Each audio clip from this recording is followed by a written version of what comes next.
Yeah, yeah, yeah. Mick.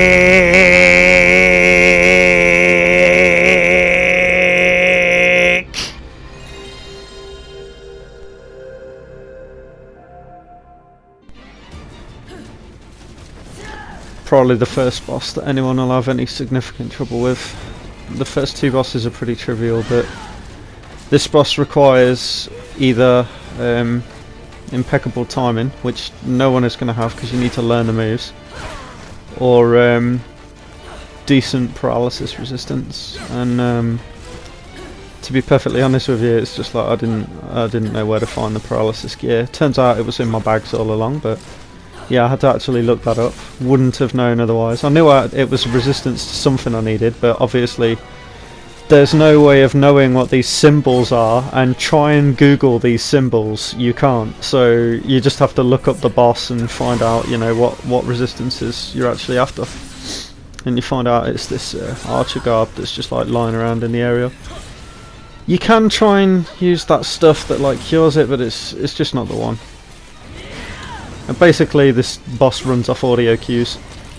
The way that she like makes noises is like pretty much covers out of dodge everything that she's got in a kit. And you want to be dodging that thing that she blasts at you on cooldown. That is absolute must dodge, otherwise she gets free damage. And some of her combos are really, really savage. That umbrella spinning attack is one of the most devastating moves she's got for sure. When she goes up in the air like that, she's like really susceptible to any throwing weapon. Like, as you saw there, she was taking double damage while she was in the air. She was really tough.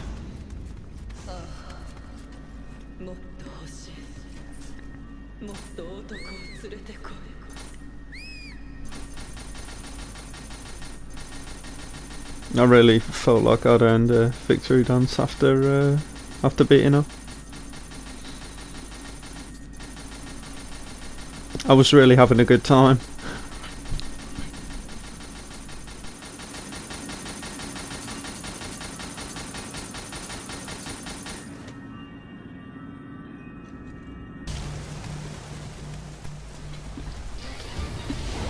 Ah, this boss. Now, I remember like running into this boss the first time, and the moment I ran up to him, he just zapped me with that lightning from above, and I just instantly died. Now, think about this boss. He is a hot mess. Like, there are no clean ways to get up close to him and do damage to him, like, without you taking huge amounts of damage because of his really obscene kit. Thing is, if you overload him with a certain amount of damage though, he really handles quite differently. There were lots of enemies like this in Bloodborne. If you just like unload enough stagger or damage into them, like the fight is totally different. But for whatever reason, no matter, like, I mean, I was a little bit underleveled here, but I should have been doing more damage to him than what I was. But he just seems to take so little damage from most of my attacks.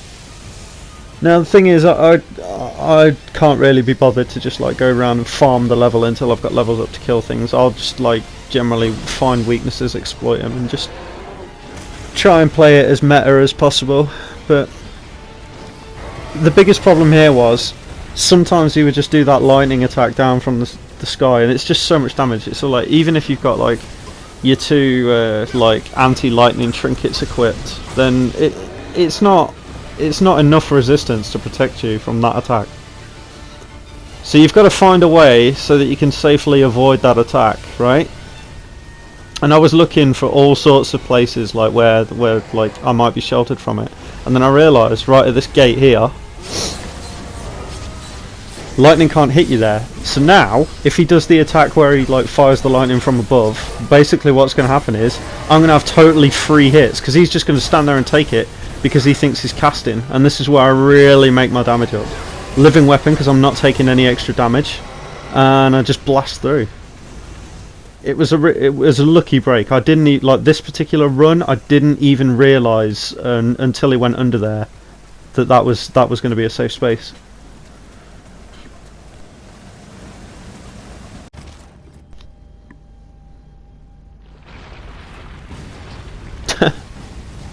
Oh, this boss. Look at that design.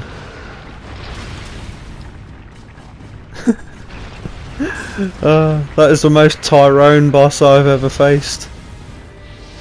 The fucking giant, like, centipede that shoots purple.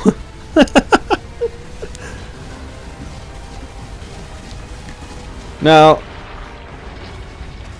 I think I actually died the first time I fought it, but I was winning. I didn't think this boss seemed that difficult at all. Like, basically, you've got to like control the room first. You've got to like clear the room of all of the shit, and just reset the room every time it gets filled with more gas. It's not. There's nothing complicated about this fight. You've just got to make sure that you do that. Like, he really struggles to attack you if you're anywhere near his arse. But once you've chopped off parts of his body, like, you're closer and closer to his head, which is where he's going to be doing all of his damage. But look at how slow paced this is. I'm just sort of like just following him around. It's like I'm not even dashing. Like now that I'm dashing, it's like I'm way faster than him. So it's important that you take care of like all of these little fuckers if you can.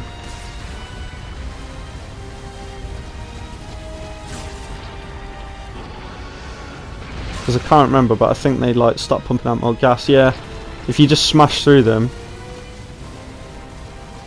then you won't have to worry about the poison.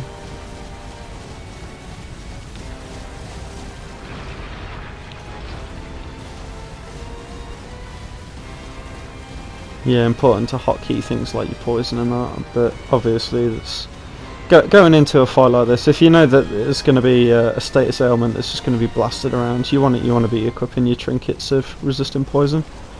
I didn't know this, but at the time I didn't know that in the ninjutsu tree you've got like just some talents that you can just invest to give you poison resistance and paralysis resistance. There's also ones to so that you can like use to create pills which like cure it, similar to like how antidotes do. The ninja tree is so much more useful than you know when you first start playing, because obviously it's just like from the start all you think it is just a couple of ninja stars and that's it. But there's so many useful tools like CC tools, and some are really useful against bosses and most are immune to a lot of effects, but when you find something that actually is effective against a boss, you better believe it's the way that you beat that boss.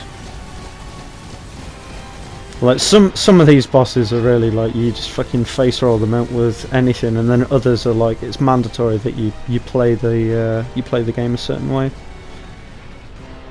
People that play Bloodborne will probably have more success with this game, I think, than people that just play Dark Souls, because Dark Souls there's usually one or two ways that you can handle most encounters, whereas this it's pretty uniform for some encounters. Some encounters you, like I say, you just brute force your way through, but honestly there's certain ways to do some fights, I'm sure.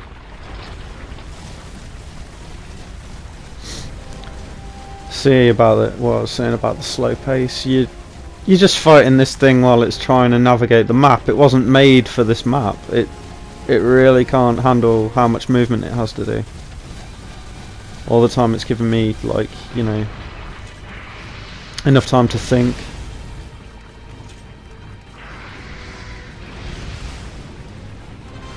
I mean, that paralysis attack, I mean, I can't remember if I've equipped paralysis trinkets or what.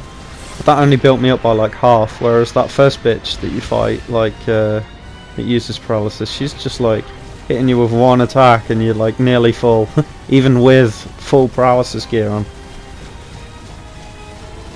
I'm not going to say it's really anticlimactic after fighting like a boss like that, but to be fair, that boss is probably one of the top 5 hardest bosses, and it's like the second or third one you fight or something. I don't even count the first boss though. The very first boss you fight when you're still in London is just like it's a tutorial boss, isn't it? I don't even think it hit me. It's like it had a rhino from Spider-Man attack pattern. It just ran into walls and then you attack it after it's ran into walls. I've played games on the SNES which are boss fights like that, and I'm sorry, but if you get hit by attacks like that in any game, you just uninstall. You don't belong.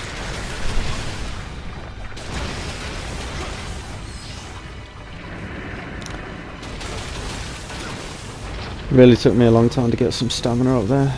Stamina regen is really important. The reason why I've got the Kato living weapon on is just because stamina recovery speed, which is without a doubt broken in this game. It was broken in Dark Souls, it's broken in this. If you have anything to increase stamina regeneration in a game where stamina is crucial for damage, defense, dodging, etc., it's always going to be good to have like an increase in speed, but like 20 odd percent recovery speed, it's so fucking strong, and nothing else is like really justifiable. There's a couple of times where I might like change them to try other ones out, but honestly this is just always going to be the strongest one. And because of it, I think I leveled up to like 120 or something before I even started putting points in key, which is just the stamina like in this game.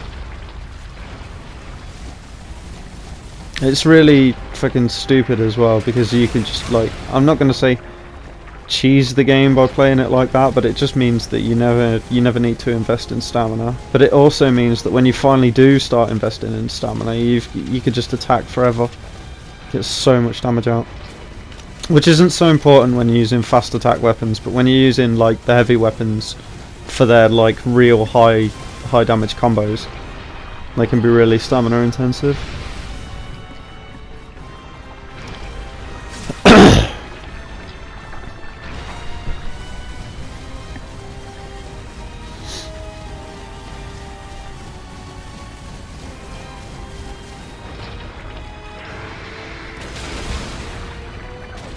Nothing about the way that this boss does damage makes sense. Like the fact that he does so little damage when he actually hits you compared to other bosses.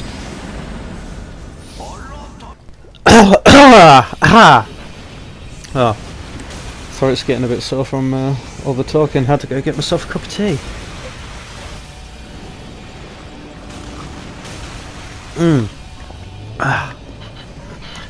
Yes, this boss, I don't want to say this boss is hard. You're in more danger of like some of your own attack patterns knocking you off the edge and falling in the water and drowning than you are of like the boss actually killing you. Like his big slam attacks just don't really do that much damage at all, but they do stagger you pretty hard. And some of them are they're just not going to hit you, like pure, like nothing to do with what you're doing. He just sort of throws them around willy-nilly. It doesn't seem to be like, they're not direct attacks on you. You do so much damage onto him when he exposes his core like that. A lot of this boss fight is it's literally just making sure that you've took care of all of them bonfires so he can't like spit his little bastards out to come and jump on you. If you run out of fire buffs, at this point I wasn't even using the renewable ones through your ninja shit. Oh wait, no, it's the magic tree, isn't it? Yeah, if you're not using the renewable ones and you're just using like expendable ones, you can instead just like go and use these flames, and that can power up your weapon with fire.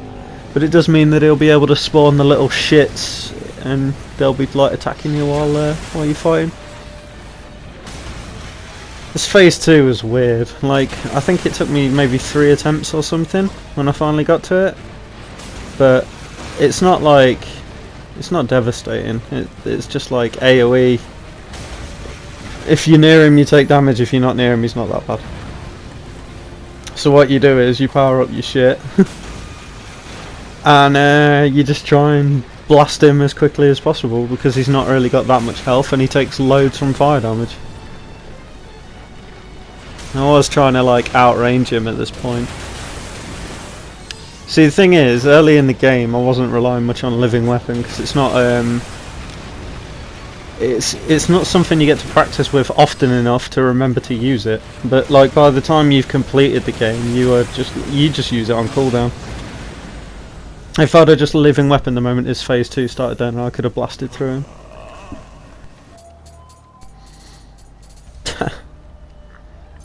This is a Souls game classic. All of this shit in my inventory, what does it do? And obviously I read it, and I was like, ah, yeah, this is a clever way to pull these enemies over here, fight them on this nice even bit of ground here. Reasonable.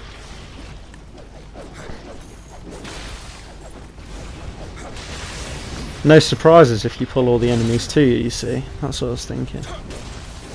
And then see that guy coming. I'm like, oh fuck! Oh god. See, this was pretty scary, but because of like aggro resets, they just don't even chase me. Like I get down to the bottom here, and then eventually they stop following. This is another scene where I would argue that these mobs are some of the hardest in the game. Now, the thing about these spiders, that one that's just jumped down there, that is slightly smaller than these ones. These are like the biggest non-boss enemies, enemy spiders that you fight. And they can't climb, by the way. Spiders that can't climb, you couldn't make it up.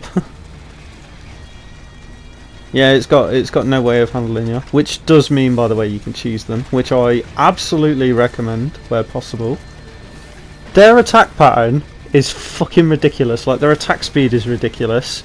They have a really strong slow. If they hit you with that slow, most of the time you are dead, because their attack speed is just so quick. Like even if you're moving at full speed, their shit can be hard to dodge. And all of their attacks, like they all look the same from the start, but like the way that they hit you can be totally different.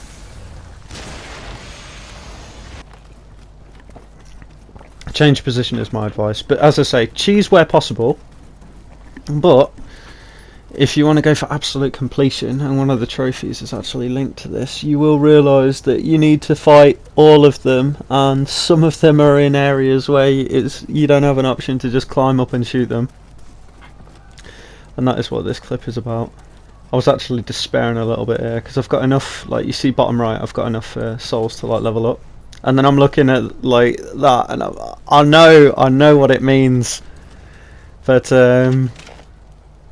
there's no good terrain to like. I'm looking around, like looking for good terrain, something to exploit to fight it, but deep down I know I'm gonna have to fight it. Again, this is another thing where if I was more experienced, I would just blast the thing with living weapon and just use it to get as much damage off as possible, because that is 100% the way you deal with shit that you don't like. I got lucky. Well, I sort of get lucky here because he just like blasts the web out like twice as frequently as what he should. Which, if you're already webbed, it's not going to do more fucking slow, is it? So stay on him, keep the pressure on. Seems to be the best way to handle it. I just get kind of lucky here, if I'm honest.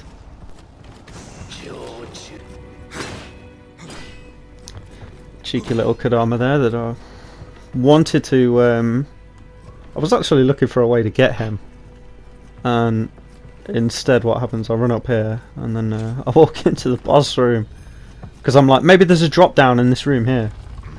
So yeah, never got him.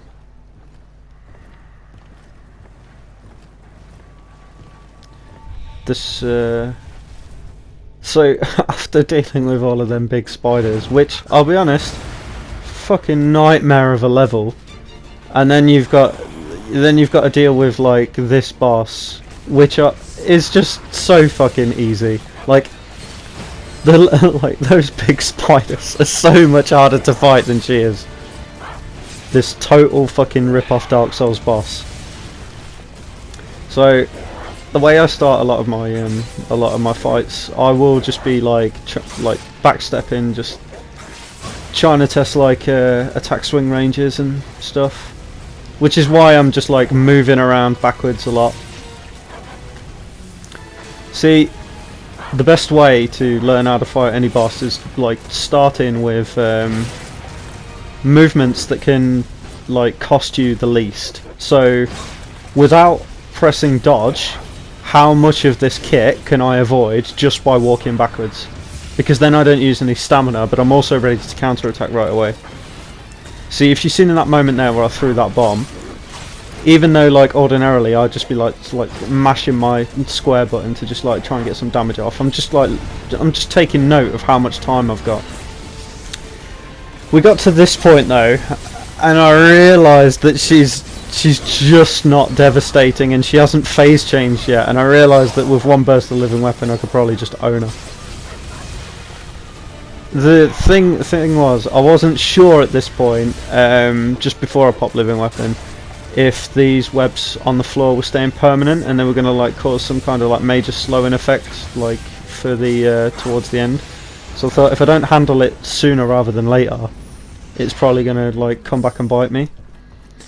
But yeah, she fell really easy.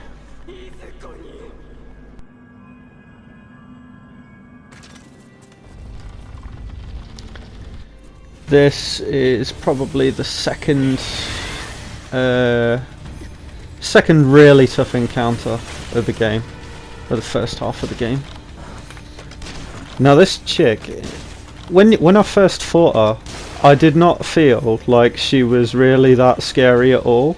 I think my first try I got her down to 40%, second try I got her down to the 40%, and it went like that a few times. But the problem with her is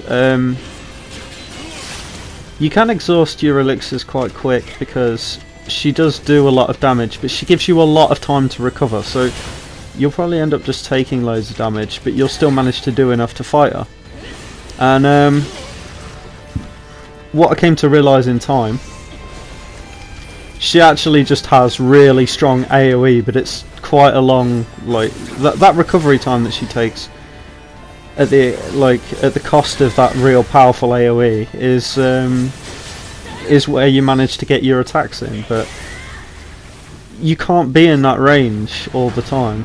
And then, right, I'm noticing that these pillars keep getting broken in the room that I'm in, and all of like you keep finding arrows and bullets and shit in them, and I'm like, so maybe like just like using more ranged attacks is the way to go. And sure enough, she is a proper like target dummy.